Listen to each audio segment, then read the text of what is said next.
Does anyone tell you that you make really good cookies? If they have, and if you want to make it a business, then you should definitely watch this video, because in this video, I'm going to be sharing with you the step-by-step process in creating your home bakery. So then that way you can actually create something of your passion. Make sure you guys keep watching. Hello friends, my name is Wilson, your friend in helping you build a thriving small business and a profitable food business. If you enjoy videos that teaches you on how you can build your own dream restaurant, your dream business, then make sure you guys smash the like button.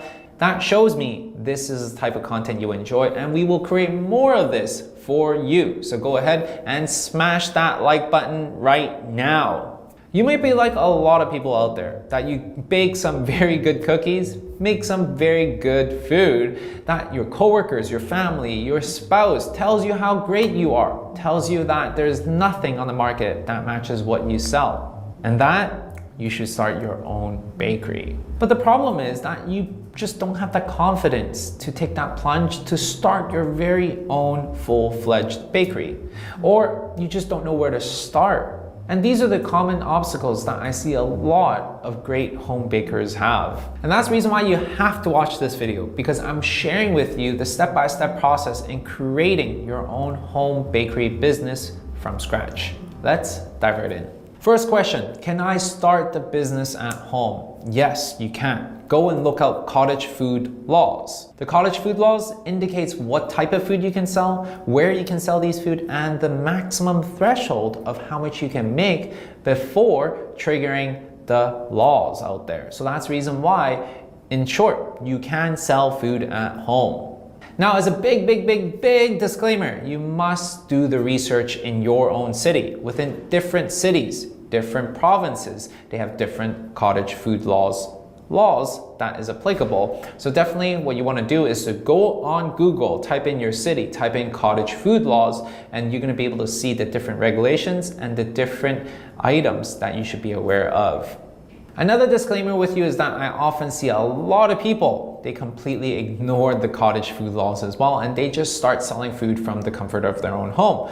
Why are they doing that? Well, you know what? They're doing it because they're just starting out and they want to test whether there is a demand for their product. And once again, I'm not promoting this, but I'm sharing with you what I see people do. And once they have proven there's a demand for their product, they would go out and rent a ghost kitchen, so then that way they can have the proper protocols to move ahead. Once again, I'm not promoting this, I'm just sharing what I know in the space with you. And the second step is to figure out your target market. So many times we create food that we enjoy and we just throw it out there, hope for the best, but that's not how food business works. That's not how any types of business work. We must identify a problem, and we are providing a solution with our food item to that problem. That's what we're doing.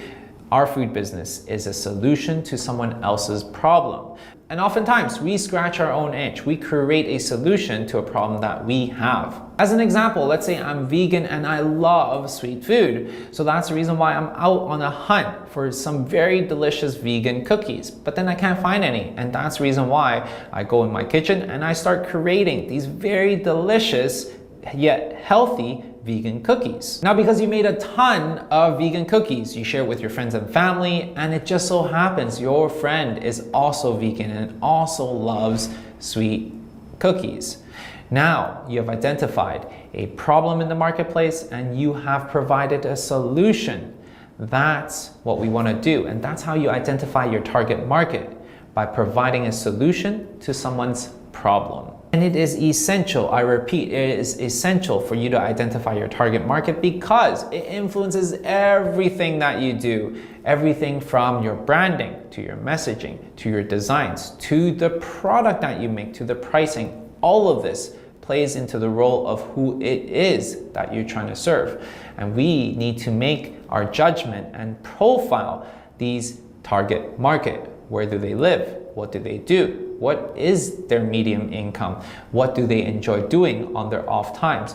By us identifying everything about this target market, what can we do? Now we can make educated decisions on the pricing, marketing, and the product selection as well. This is why target market is super important.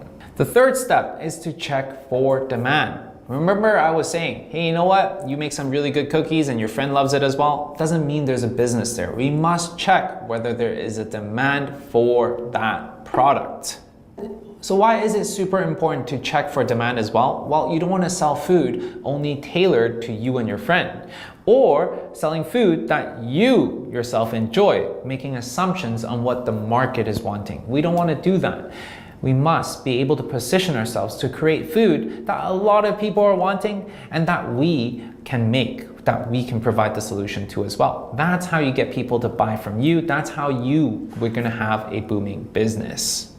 So how do you know if your product is popular, is in demand? Well, first of all, check Instagram, check Pinterest. These are the two biggest platforms out there that shows you what is in trend, what is people demanding. Now that you have a big overall idea of whether it has demand or not, then start surveying people that you assume are your target market. As the same example, let's say you really want to be able to build your vegan cookie business and sell online. What are you going to do? Find online vegan communities or in-person communities and start surveying them. Ask them what flavor they want, what texture they're looking for, what price are they willing to pay, what do they hate about your vegan cookies, what other flavors do they want from you.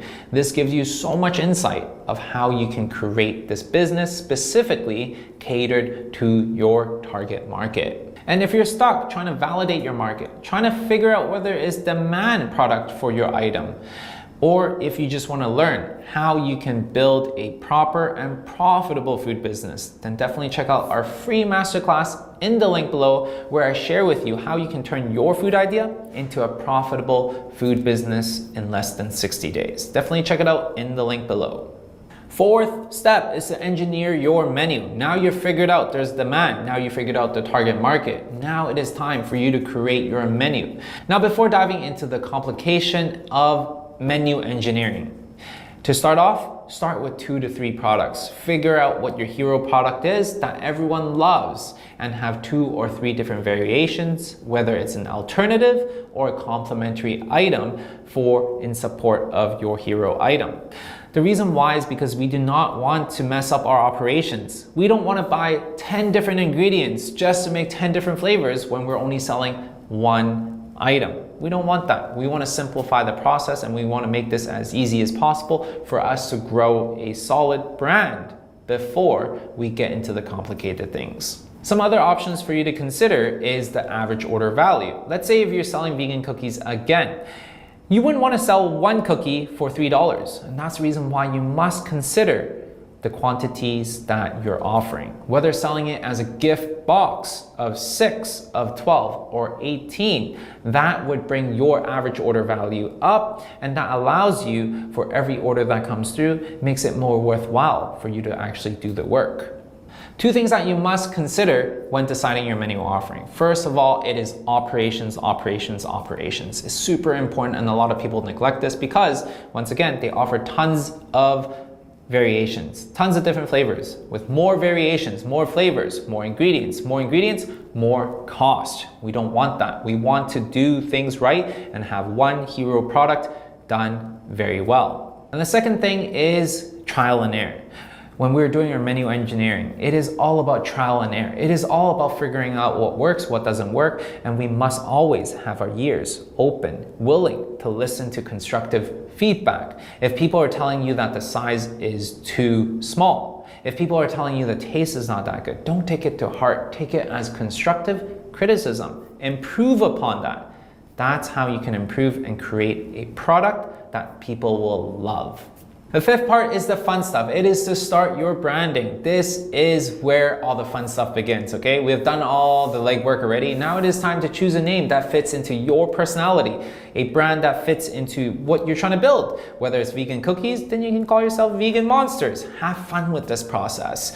Use namecheck.com for you to see whether your name is taken on Instagram, on Twitter, on Facebook. Choose a name that you can actually create a handle with. So then that way, you're not gonna have the trouble of going through multiple different accounts, trying to figure out whether the domain, the name, the handle is taken by other people. After you grabbed all your handles from Instagram, TikTok, all the good stuff, it is time to create your logo. If you don't have an in-house designer or a friend that is doing design, then go online to find a designer. Super convenient nowadays. These are the two websites that we utilize all the time. One is Fiverr.com, one is Upwork.com. Put your posting out to find your designer to create your logo for you. Next up is to set up your website and online shop. How do you do that? I recommend using Square because it's easy to use and it's super user-friendly, even for your physical store if you have a POS system, or if you just want to create a website, their store creator is also super simple to use. And best of all, their system is on a tiered level system. That means no monthly fee and you can actually subscribe as your volume increases. And if you guys are interested, then definitely check out Square in the link below. They're not sponsored of this video. However, I do get a small commission from this if you use them. And I only recommend you using them because I love it. I myself use it. And the commission that I'm gonna use, I'm just gonna create more of these videos for you. So definitely if you guys are wanting to create a website and looking for a shop, then definitely check it out in the link below. And the biggest takeaway with branding, guys, is really how you make other people feel, okay? And how you make people feel is not just by the first impression. It is by multiple different occasions. Just like people interacting with your brand. When they land on your website, when they go on your Instagram, when they go on the review sites, you need to be cohesive with the branding on all these fronts. So then that way you come across as a certain image. And that's the reason why branding is so important. And it is also very much mistaken by a lot of people because they just think it's a logo. No, it's about the collective of everything that you have online. So make sure you guys pay attention to this. And guys, if you guys find any value whatsoever with the video so far, make sure you guys support us by hitting that like button. That's the only thing I ask for. Hit that like button so we know this is the content you enjoy, so we make more of these for you. Go ahead, smash the like button. Let's carry on. Next step is to create a marketing plan. Super important, guys. Now that you figured out your target market, you figured out your product, you figured out who and where you're selling it to, the branding, everything is done. How are you gonna get the word out there? Be intentful with this, guys. Be strategical with this. Have a plan right from the get-go and don't just wing it. Last thing we want to do is just continue to run in this rat circle. Rat circle is just go around and around and around, thinking we're making progress. Taking what other people are doing and not being strategical with it. Seeing what this works, bring it into our place. Seeing this works, bring it into our place. And really, at the end of the day, we're just running in circles with no progress. Whereas if you have a plan right from the get-go, a timeline, you're able to set yourself up for a certain standard. Now you can work with purpose and you're going to be able to see progress as you move forward. 3 main channels that I'd like you to focus on initially for your marketing plan. First of all, it is word of mouth. It is what people say about your brand. Oftentimes, what other people have to say about you carries so much more weight than what you have to say about yourself. That's the reason why word of mouth marketing is always the #1 choice. And on top of that, it is completely free to do so. How do you do that? Engage with your community. Listen to the feedback. Talk to them. Figure out what is it that they're wanting. What is it that they do not enjoy. So then that way you can make the improvements. And when they see that you care about your business, when they see that you're passionate about your business, then they're going to refer you, recommend you to other people that would love your product as well. Second marketing tactic is to utilize digital trends and platforms. Now, I talked about this a little bit earlier, but let's dive in a little bit deeper. First of all, your website. When you're utilizing your website, it must be mobile responsive. What does that mean? That means that your website would appear beautifully on your phone because more than 50% of the people that visit your site, they are using the cell phone. So make sure your website is mobile responsive. On top of that, your website, we need to capture people's attention and we need to capture people's info. Therefore, have a pop-up to capture people's info, give them a deal, give them 10% off in exchange for you to capture their email. After you capture their email, what are you gonna do with it? Email marketing. Talk to your customers on a monthly basis, weekly basis, whatever the cadence that you can actually do consistently, guys. Make sure you develop this relationship, communicate with them back and forth, back and forth. This is how you can grow a loyal fan base. Now, I talked a lot about website. Definitely, if you guys haven't, check out Square. That's how you can create the mobile website, and on top of that, allows you to capture people's emails. Next up is for you to utilize social media platforms. Two biggest ones that you should look into right now, Instagram and TikTok. Their reach is just unbelievable. As long as you're consistent and as long as you create good content, your stuff will be spread out and will be found. So make sure you guys definitely check out these two platforms. This allows your brand to be discovered so more people can come and purchase from you. Third marketing strategy is for you to obsess with your UGC. What is UGC? User generated content. Whether it's people enjoying your meal, enjoying your food, whether it's people sharing hashtags of your product, whether it's people leaving a review, these are all user generated content. According to a study, more than 45% of the people, they would actually check your reviews on review sites like Yelp before deciding whether to purchase from you or not. This just shows how important these UGC really are and why you should really pay attention to them. So what does that mean? A lot of us, we have tons of people talking about us, but we don't know and we don't utilize it well enough. How do we do it? Plant these UGC on your website. Share it with people through email. Put it on your social media. Do not overlook how important these assets are for your brand. So the big question really is, how do you get UGC? How do you get these proof? Well, make sure you ask. If you don't ask, you'll never get, and that's the reason why I always ask you to smash the like button, because it actually statistically is proven that if I ask and when I ask, you're actually going to be much more likely to smash that like button. So go ahead, smash that like button, and go ahead and ask your customers for reviews. Ask your customers to take pictures and share it online, to put hashtags so you can actually retrieve and see what people are posting online, capture it, and then for you to republish it on your own platforms. That's how we can encourage people to gather UGC. More advanced ways of gathering UGC: work with influencers, do collaborations, reach out to different publications, so then that way you can utilize all these assets as UGC for your own home bakery. There you go, friends. Last step is to put this whole crazy thing into a business plan. I just shared with you the roadmap for you to create your own home bakery. What do you do now? You package it in a business plan, so then that way you can show it to investors, your partners, and it also is a great outline for yourself to execute. Now you bring this business plan to go and raise funds. Now you go and find your dream partner.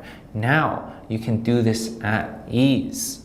And the most important thing about business plan, guys, is not just finding the right partners. It's not just raising funds. It is really to allow you to have clarity in your business. It is for you to leave no stones unturned. It is for you to have this thought exercise, to consider things that you might just not think about before.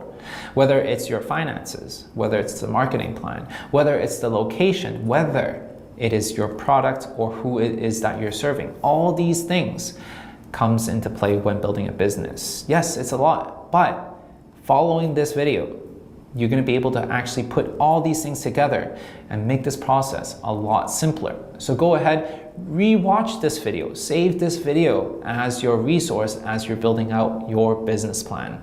Now, I went through a lot of things in this short period of time, and there's no way I can cover everything with you in detail. But if you're serious about building your own home bakery business, and if you don't know where to start, and if you want more in-depth training on how you can turn your food idea into a profitable food business, then I invite you to join our free masterclass in the link below. This is over an hour long of free content for you, of nuggets on how you can actually do something and turn your passion into a business that you're going to be proud of. Definitely check it out in the link below, and I will see you guys in the training. Once again, I hope you enjoyed this video.